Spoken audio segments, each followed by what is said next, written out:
Hi நண்பர்களே, நலம் 360 சேனலுக்கு உங்களை அன்போடு வரவேற்கிறேன். இன்றைக்கி நம்ம வீடியோவில் எதை பற்றி பேச போகிறோன்னா, ஒரு அருமையான மருத்துவ கீரையை பற்றி தான் பேச போகிறோம். அதுதான் தூதுவளை. இயற்கையில் கிடைக்கும் ஒரு அற்புத மூலிகை தாங்க இது. பழங்காலத்தில் சித்தர்கள், பாட்டி தாத்தா காலத்தில் நம்முடைய முன்னோர்கள் இதை மருந்தாகவே பயன்படுத்தியிருக்காங்க. நம்மளோட சித்த மருத்துவத்தில் தூதுவளைக்குன்னு ஒரு தனி இடமே இருக்குது.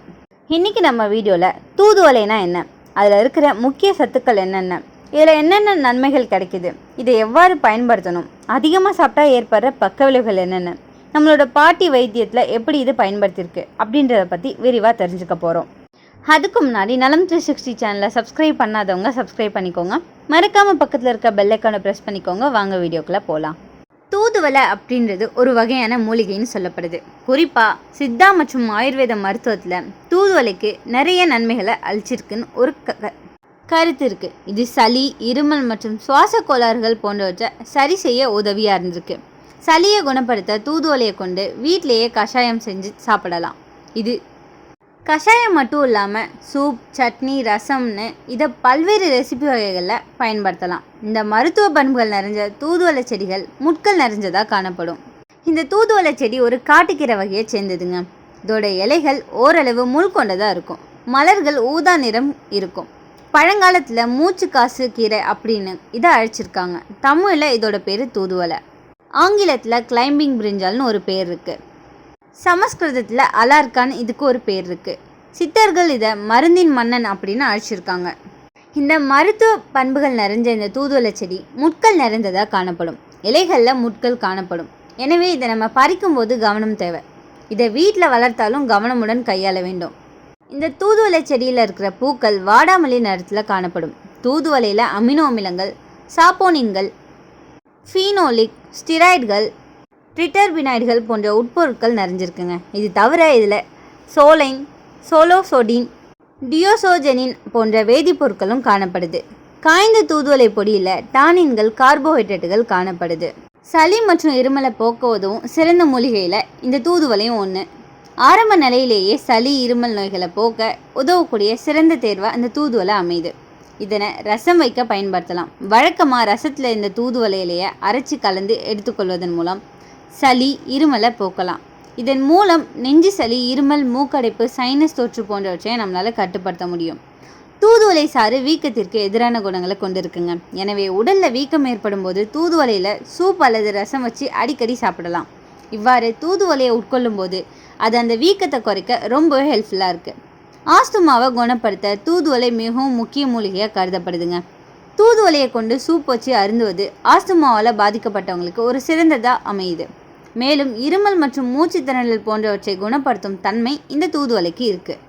அது மட்டும் இல்லாமல் கொசுக்களை விரட்டக்கூட இயற்கையான முறையில் இந்த தூதுவளை சாறு உதவியாக இருக்குது. அதன்படி தூதுவளை சாறை நம்ம உடலில் தடவிக்கொள்வதன் மூலம் மலேரியாவை ஏற்படுத்தும் அனோஃபெலிஸ் கொசுக்களை விரட்டலாம். இது தவிர கொசுக்கள் அதிகமுள்ள இடத்துல தூதுவளையின் சாறை தெளிப்பதன் மூலம் கொசு முட்டையிடுவதை தடுக்கலாம். மேலும் அதன் அடர்த்தியை பொறுத்து கொசுக்களை அழிக்கலாம். இந்த தூதுவளையில் ஆன்டிஆக்சிடன்ட்கள் அதிகம் காணப்படுதுங்க. இவ்வாறு ஆன்டிஆக்சிடன்ட்கள் அதிகம் உள்ள உணவை சாப்பிட்றது நம்ம உடல் ஆரோக்கியத்திற்கு பல்வேறு நன்மைகளை கொடுக்குது. இந்த ஆன்டிஆக்சிடன்ட்கள் வயோதிகத்தை ஏற்படுத்தக்கூடிய ஃப்ரீ ரெடிக்கல்களை தடுக்குது. தூதுவளையை எப்படி உட்கொண்டாலும் அது உடல் ஆரோக்கியத்துக்கு மிகுந்த நன்மையை தந்துட்டுருக்கு. இந்த தூதுவளை புற்றுநோய்க்கு எதிரான குணங்கள் கொண்ட மூலிகையாகும். இதில் உள்ள வேதிப்பொருட்கள் புற்றுநோயை தடுக்க உதவுது. மேலும் புற்றுநோயால் பாதிக்கப்பட்ட நபர்கள் தூதுவளையை உட்கொள்வதன் மூலம் புற்றுநோய் செல்களின் வளர்ச்சியை கட்டுப்படுத்தலாம். இந்த ஆன்டிஆக்சிடன்ட்கள் ஆக்சிடேட்டிவ் அழுத்தத்தை நீக்கி புற்றுநோய் உள்ளிட்ட பல்வேறு நோய்களை தடுக்க உதவியாக இருக்குது. இரத்த சர்க்கரையை கட்டுக்குள் வச்சிருக்கும் பண்புகள் இந்த தூதுவளைக்கு இருக்குது. நீரிழிவு நோய்க்கு எதிரான குணங்கள் கொண்ட இந்த தூதுவளை இரத்த சர்க்கரை அளவை குறைக்க உதவியாக இருக்குது. மேலும் சிறுநீரக ஆரோக்கியத்தை பேணி பாதுகாக்கவும் இந்த தூதுவளை முக்கிய பங்கு வகிச்சிட்ருக்கு. எனவே அன்றாட உணவில் நீரிழிவு நோயாளிகள் தூதுவளையை சேர்த்துக்கொள்ளலாம். இந்த தூதுவளையில் alkaloids, solanine, steroid saponin, vitamin C, vitamin A, calcium, இரும்புச்சத்து, பீட்டா கரோட்டின் போன்ற சத்துக்கள் இருக்குங்க. இது சளி, இருமல், ஆஸ்துமாவை குணமாக்கும், நுரையீரலை சுத்தப்படுத்தும், கபத்தை கரைக்கும், உடல் சூட்டை சமன் செய்யும், செரிமானத்துக்கு நல்லது பண்ணும், இரத்தத்தை சுத்தப்படுத்தும், மூச்சு கோளாறுகளை குணமாக்கும். ஆஸ்துமா, பிரான்கைட்டிஸ், சளி, மூச்சு திணறல் போன்ற பிரச்சனைகளுக்கு ஒரு சிறந்த மருந்தாக இந்த தூதுவளை இருக்குது. இருமலை நிறுத்தும். தூதுவளை கீரை சூப் குடித்தோம்னா மூச்சு குழாய் சுத்தமாகும். நுரையீரல் ஆரோக்கியத்துக்கு நல்லது. புகை, தூசி காரணமாக பாதிக்கப்பட்ட நுரையீரலை சுத்தம் செய்யும். இம்யூனிட்டியை அதிகரிக்கும். உடல் நோய் எதிர்ப்பு சக்தியை அதிகரிக்குது.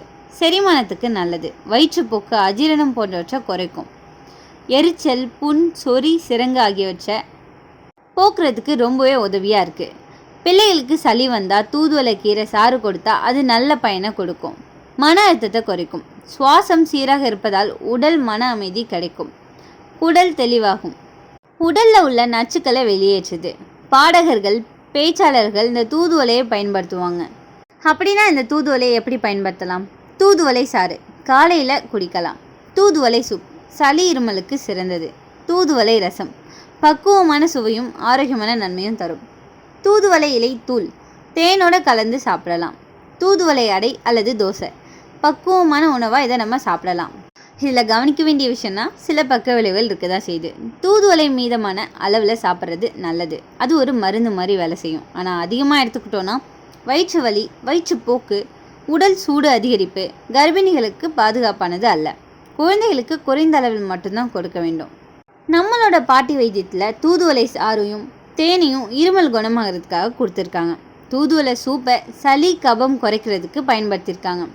தற்போதைய காலத்தில் நவீன மருத்துவத்தில் இதில் உள்ள ஆன்டி ஆக்சிடென்ட்ஸ் காரணமாக உடலில் உள்ள ஃப்ரீ ரெடிக்கல்ஸை நீக்கி புற்றுநோய் தடுக்கும் சக்தி இருக்கிறதால இதை பயன்படுத்திகிட்டு இருக்காங்க.